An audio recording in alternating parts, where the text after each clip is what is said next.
भटिंडा पंजाब में शुरू हुई 2024 की पहली सप्तदिवसीय शिव महापुराण की कथा जो 4 जनवरी से 10 जनवरी तक भटिंडा पंजाब में हो रही थी। श्री संत शिव महापुराण की कथा पूर्ण हो चुकी है और आज की इस वीडियो में हम आपको इस सप्तदिवसीय कथा में गुरुजी पंडित प्रदीप जी मिश्रा जी द्वारा बताए गए श्री संत शिव महापुराण की कथा के 7 दिनों के सारे उपायों का वर्णन करेंगे। साल की यानी कि 2024 की इस पहली कथा में गुरुजी ने श्री संत शिव महापुराण की कथा में कुल 18 नए उपायों की जानकारी दिए हैं। सारे उपाय नए हैं जिसकी जानकारी गुरुजी ने अपनी पिछली कथाओं में नहीं बताए थे।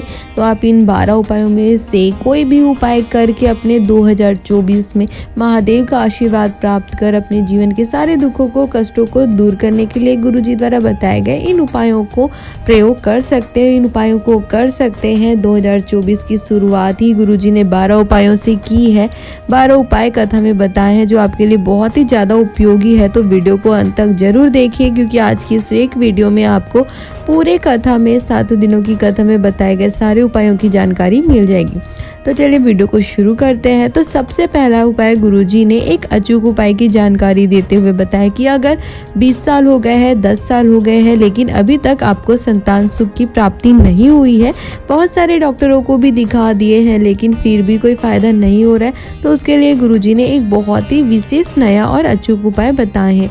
इस उपाय को करने के लिए गुरुजी ने कहा कि रजस्वला धर्म के 7वें दिन पति पत्नी को सफेद आंकड़े का जड़ और लाल धागा लेकर शिव जी के मंदिर जाना है। फिर आपको तुमरुका जी का स्मरण करते हुए शिव जी के शिवलिंग के ऊपर से सफेद आंकड़े के जड़ को 21 बार घुमा लेना है।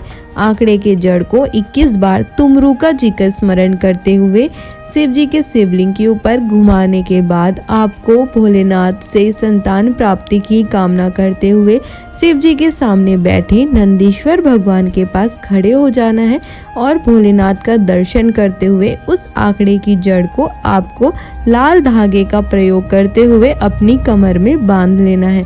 मात्र इतना ही करने से भोलेनाथ की विशेष कृपा आपको प्राप्त होती है। न जाने कितनी माताओं ने इस उपाय को किया है और महादेव ने उनकी झोली भरी है संतान सुख से। आप भी शिव जी पर पूर्ण विश्वास करके एक बार अवश्य इस उपाय को करके देखिए। तो ये था पहला उपाय। दूसरा उपाय गुरुजी ने वटकेश्वर महादेव का स्मरण करते हुए शिव महापुराण के एक बहुत ही विशेष उपाय की जानकारी दिए हैं। यह उपाय गुरुजी ने कर्जा मुक्ति के लिए बताए हैं। गुरुजी ने कहा कि अगर आपके घर में कर्जा बढ़ता जा रहा है, एक कर्जे को चुकाने के लिए आपको दूसरा कर्जा लेना पड़ रहा है, दूसरे कर्जे को चुकाने के लिए तीसरा कर्जा लेना पड़ रहा है, इस तरह से आपके घर में कर्जा बढ़ता ही जा रहा है, आप परेशान हो गए हो, कर्जे वाले बार बार कॉल करके आपको पैसे मांग रहे हो, धन संपदा की कमी होती जा रही है, पैसा आ ही नहीं रहा है, ना तो व्यवसाय सही से चल रही है, ना नौकरी लग रही है, ना ही घर में ऐसा कोई कार्य हो रहा है जिससे आपके घर में पैसा आए, पैसा आने के सारे रास्ते बंद हो गए हो, तो इसके लिए आपको वटकेश्वर महादेव वाला यह विशेष उपाय करना है। इस उपाय को आपको करने के लिए आपको वट वृक्ष के नीचे एक कलश जल और एक लौंग लेकर जाना है। वट वृक्ष के नीचे पहुंचकर आपको एक कलश जल में जो आप लौंग लेकर गए हो उसको डाल देना है और फिर उस लौंग वाले कलश के जल को आपको वटकेश्वर महादेव का स्मरण करते हुए अपने कर्जे का स्मरण करते हुए जितना पैसा आपको चुकाना है, जिसको चुकाना है उसका स्मरण करते हुए फिर आपको वटकेश्वर महादेव का स्मरण करना है, जाप करना है और उस लौंग वाले कलश के जल को वट वृक्ष के नीचे समर्पित करना है। 3 से 4 दिन तक आपको इस उपाय को करके देखना है। शिव महापुराण की कथा वर्णन करती है कि 3-4 दिन भी आपको इस उपाय को नहीं करना पड़ेगा। अगर आपने पूरे विश्वास से हृदय से यह उपाय किया है तो एक दिन में ही आपके घर में पैसा आना शुरू हो जाएगा और साथ ही पैसा रुकना भी शुरू हो जाएगा और फिर आपके कर्जे को चुकाने की जिम्मेदारी आपकी नहीं रहेगी, वो महादेव की हो जाएगी। इस उपाय को आप किसी भी दिन कर सकते हो। साथ ही गुरुजी ने कहा कि अगर आपको जीवन में कभी भी वट वृक्ष यानी कि बरगद के पेड़ के नीचे शिवलिंग रखा हुआ दिखाई दे, कभी भी आप कहीं भी आ रहे हो जा रहे हो और कहीं भी आपको वट वृक्ष के नीचे बरगद के पेड़ के नीचे शिव जी का शिवलिंग रखा हुआ दिखे, तो ऐसे शिवलिंग में अगर आप अपने जीवन में एक बार भी जल चढ़ाते हो तो उसका बहुत ही विशेष महत्व होता है। शिव महापुराण की कथा वर्णन करती है कि आपको महादेव की विशेष कृपा प्राप्त होती है। इसलिए अगर आपको कभी भी वट वृक्ष के नीचे शिवलिंग दिखे तो आप कोशिश करें कि आपको शिव जी के शिवलिंग पर एक कलश जल, एक लोटा जल श्री शिवाय नमस्तुभ्यम बोलते हुए वटकेश्वर महादेव के स्मरण करते हुए अपनी कामना कहकर जल अवश्य समर्पित करना है। तीसरा उपाय गुरुजी ने कहा कि अगर किसी के मुख से एक दिन में 21 बार भी श्री शिवाय नमस्तुभ्यम मंत्र निकल जाता है तो शिव महापुराण की कथा वर्णन करती है कि उसे जीवन में एक बार शिव जी के दर्शन जरूर होते हैं। गुरुजी ने कहा कि अगर आपके घर के नज़दीक में पास में मंदिर है, शिवालय है, शिव जी का मंदिर है, तो आपको शिव जी के मंदिर जाकर 21 बार श्री शिवाय नमस्तुभ्यम मंत्र का जाप अवश्य करना चाहिए। और अगर आपको महादेव ने इतना दिया है कि आप महादेव के लिए कुछ भी कर सको तो आपको श्री शिवाय नमस्तुभ्यम लिखा हुआ एक बैनर शिव जी के मंदिर में अवश्य लगवाना चाहिए।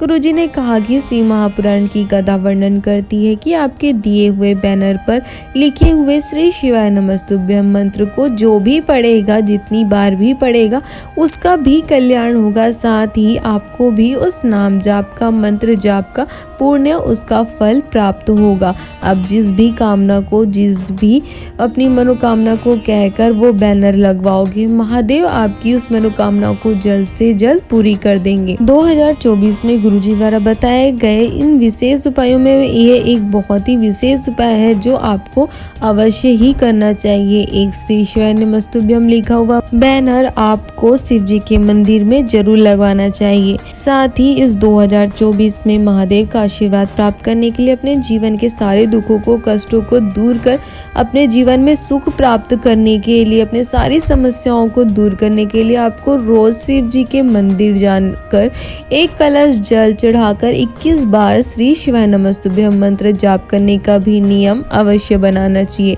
यह नियम बनाने से आपको निश्चित ही अपने जीवन में आनंद और सुख की प्राप्ति होगी और महादेव आपके जीवन में कभी भी कोई भी संकट आने नहीं देंगे। ये थी तीसरे उपाय की जानकारी। अब चौथा उपाय, गुरुजी ने 2024 में शिव जी पर अपनी जीवन की सारे दुखों को, कष्टों को दूर करने के लिए और अपने जीवन की अलग अलग समस्याओं को दूर करने के लिए अलग अलग 5 तरीके से शिव जी पर जल चढ़ाने के तरीके बताए हैं। ये सारे तरीके गुरुजी ने पहली बार बताए हैं जो आपको इस साल यानी कि 2024 में शिव जी पर अपनी विशेष कामना के लिए शिव जी पर इस तरीके से जल चढ़ाना शुरू करना है।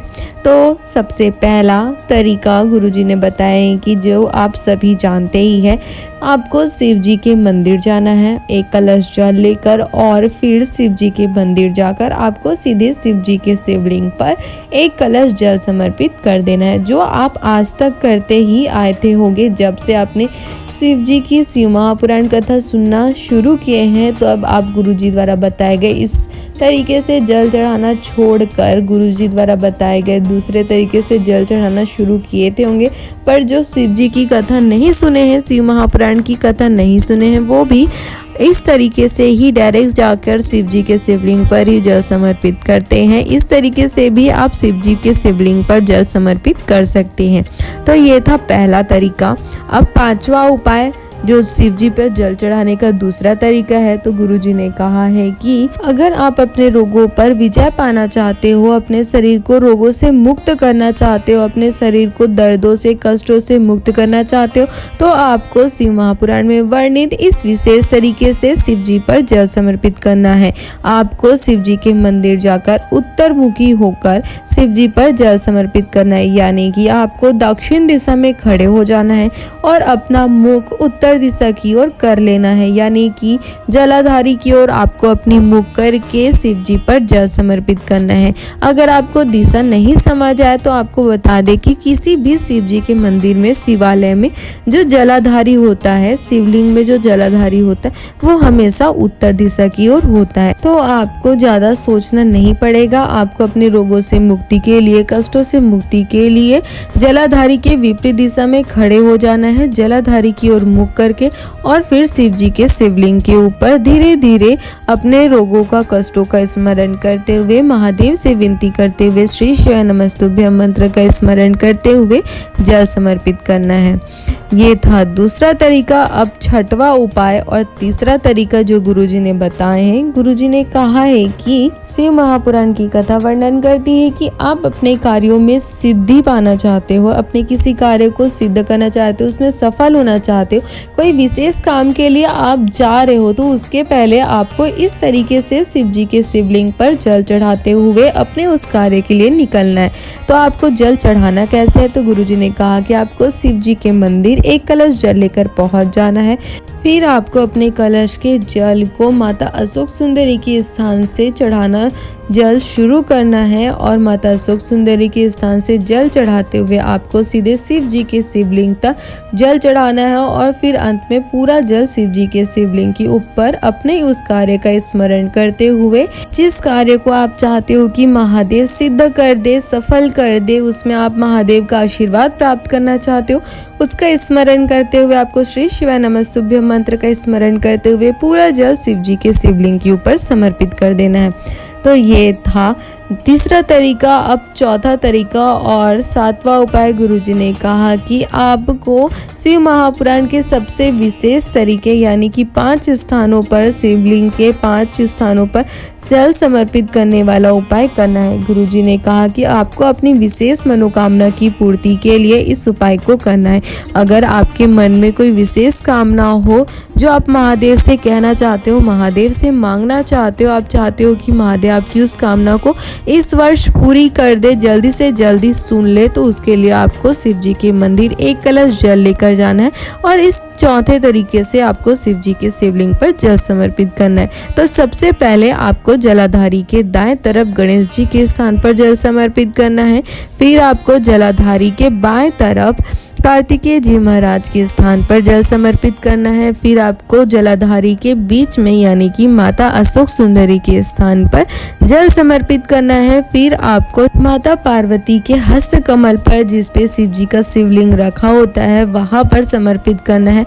और अंत में पूरा कलश का जल आपको अपनी उस विशेष कामना को कहते हुए, मनोकामना को कहते हुए, जो भी आपकी मनोकामना हो, नौकरी पाने के लिए, या इस 2024 में आप कोई प्लॉट खरीदना चाहते हैं, मकान बनाना चाहते हैं, या अदालत का कोई काम चल रहा हो, या कोई कार्य अटक रहा हो, कोई फाइल आगे नहीं बढ़ रही है, जो भी आपकी विशेष मनोकामना है, उसको कहते हुए श्री शिवाय नमस्तुभ्यं मंत्र का स्मरण करते हुए आपको शिव जी के शिवलिंग पर पूरा जल समर्पित कर देना है। तो ये था चौथा तरीका। ये थी गुरुजी पंडित प्रदीप जी मिश्रा जी द्वारा 2024 की पहली कथा में श्री संत शिव महापुराण की कथा, सप्तदिवसीय कथा में 2024 के लिए बताए गए नए उपायों की जानकारी में आधे उपायों की जानकारी, क्योंकि और भी बहुत सारे उपाय गुरुजी ने इस पहली कथा में बताए हैं, जिसकी वजह से ये वीडियो बहुत ही ज़्यादा लंबी हो रही थी, इसलिए ये 2 पार्ट में आएंगे। तो ये है पहला पार्ट